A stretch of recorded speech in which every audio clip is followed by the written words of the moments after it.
up, guys? It's Zuri, and welcome back to Zuri's Chronicles. So in today's video, I'll be discussing and sharing my beliefs on different topics like soul ties and self-love, positive thinking, and my personal experience as being an empath. But before we get right into the video, make sure you like, comment, share, and subscribe. And make sure you turn on your post notifications so you'll be notified whenever I post. So make sure you follow me on Instagram and TikTok at AYEEE_ITSZURI. But without further ado, without me and you, let's get right into the video. Okay, so the first topic I would like to discuss is... Whoa, hold on. The first topic I would like to discuss is self-love. Now, I feel like self-love is honestly not discussed enough or emphasized enough, especially in our generation, because it's so many young girls, not even just young girls, men too. Before you can love anybody else, you have to love yourself. Love starts from within. If you didn't hear from anybody else, you heard it from Zuri. Love starts from within. It starts from within. You cannot properly love somebody else if you don't love yourself. I'm sorry. I'm going to be the one to say it. Hate me or love me. You cannot properly love somebody else if you don't love yourself. So some things that I do to show love to myself are exercising, giving myself a hug, and I also want to briefly touch on this. If you think that giving yourself a hug, right, is lame or corny or weird or eccentric, please, you might want to reevaluate some things. And we be expecting so much from other people, but when it comes to ourselves, we give such little effort. We don't put that much effort into ourselves, and it's like, how can you do this? We expect people to be affectionate to us. We expect people to go above and beyond, drop everything and just cater to us. But when it comes to ourselves, we suppress ourselves and we just put ourselves on the back burner. Like, no, that's the opposite. Put yourself first. Self-love is not being selfish. It's necessary. Self-love is not being selfish. It's necessary in order to properly love somebody else. So, giving myself a hug, recite affirmations, eat healthy. I am currently a pescatarian, soon to be vegan. Meditate. Now, meditation is pretty controversial. A lot of people don't agree with meditation or don't meditate, and that's perfectly fine with me. To each his own. I don't judge. I'm non-judgmental. Now, I don't meditate every single day, but I tend to meditate, I'll say, once every 2 weeks. Yeah, once every 2 weeks. And the last thing is reading. I love to read. Now, here's the crazy part, right? Last year, I went through a spiritual awakening. And before my awakening, I did not like reading. You know when your parents used to be like, oh, go read for 30 minutes or go read for an hour. I was the type to be like, oh my gosh, like she wants me to go read again. I don't like reading. But after my spiritual awakening, I became obsessed with reading, especially personal development. I am obsessed with anything that has to do with personal development. All that I really wanted to touch on self-love. Just love yourself first. Put yourself first. Even for the mothers out there.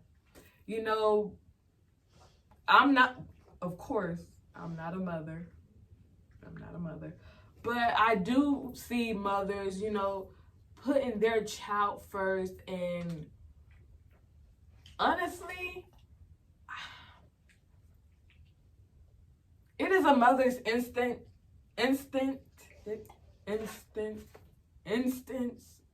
Hold on. Wait a minute. Wait a minute.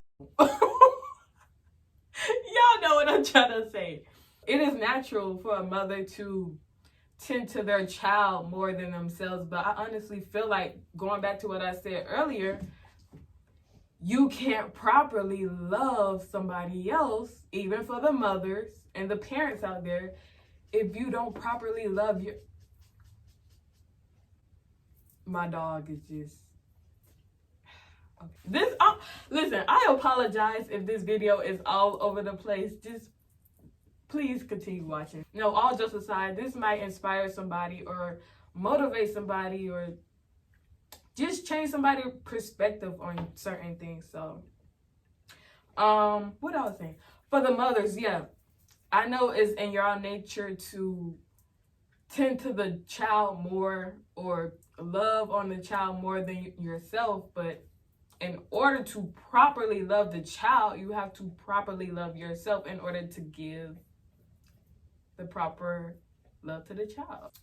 Okay, the next topic I would love to discuss is soul ties. Now, this is also a topic I feel like is not discussed enough or emphasized enough. Soul ties is a spiritual and emotional connection that you have with someone after being intimate with them. So I feel like soul ties have a lot to do with people running back to toxic environments and toxic situations, because think about it. When you have sex with someone, right? I apologize. If you have sex with someone, right?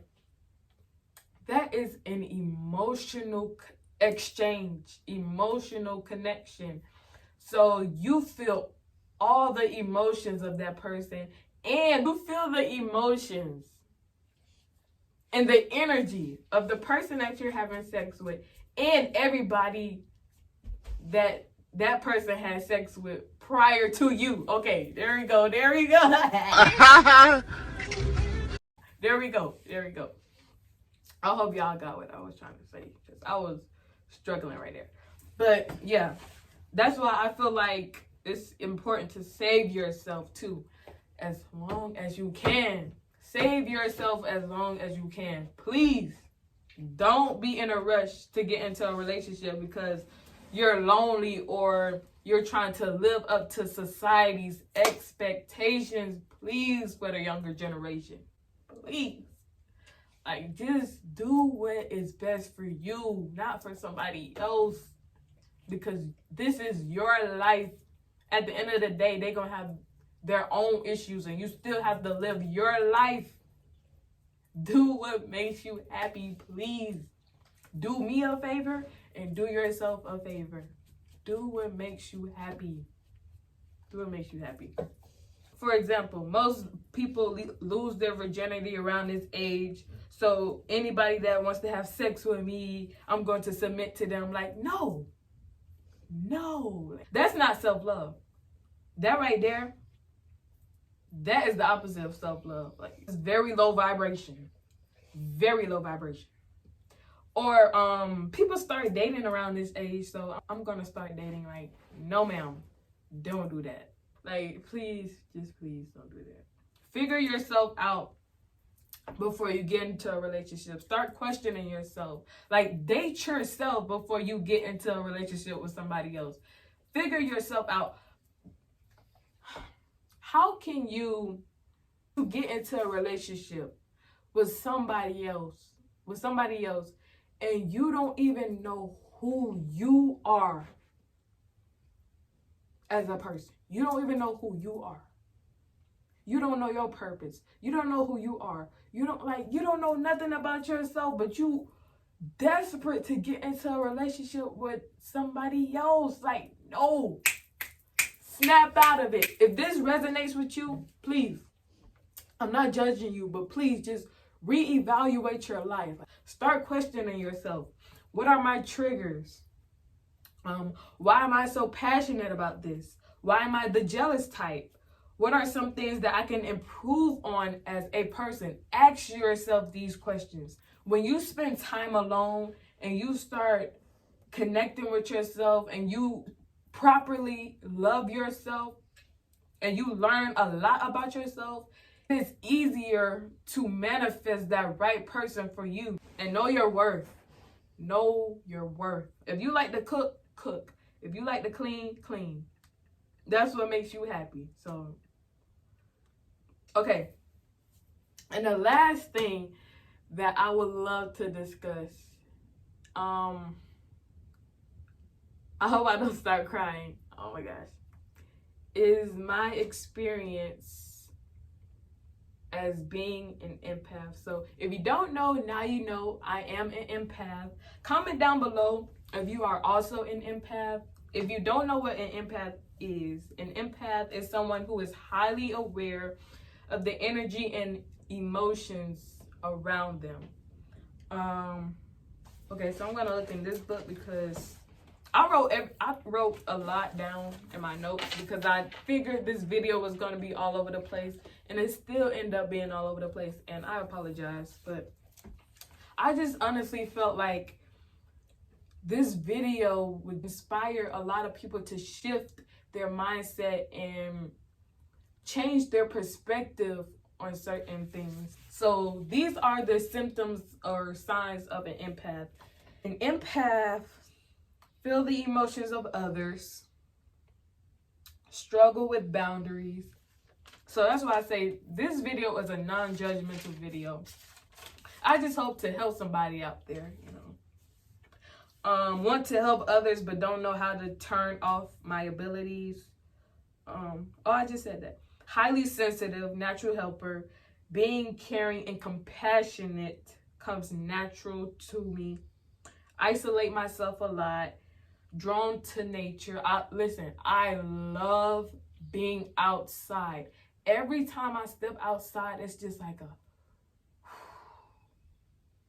I'm just so peaceful when I'm outside. I love animals, I love plants, I love nature. People love to vent to me.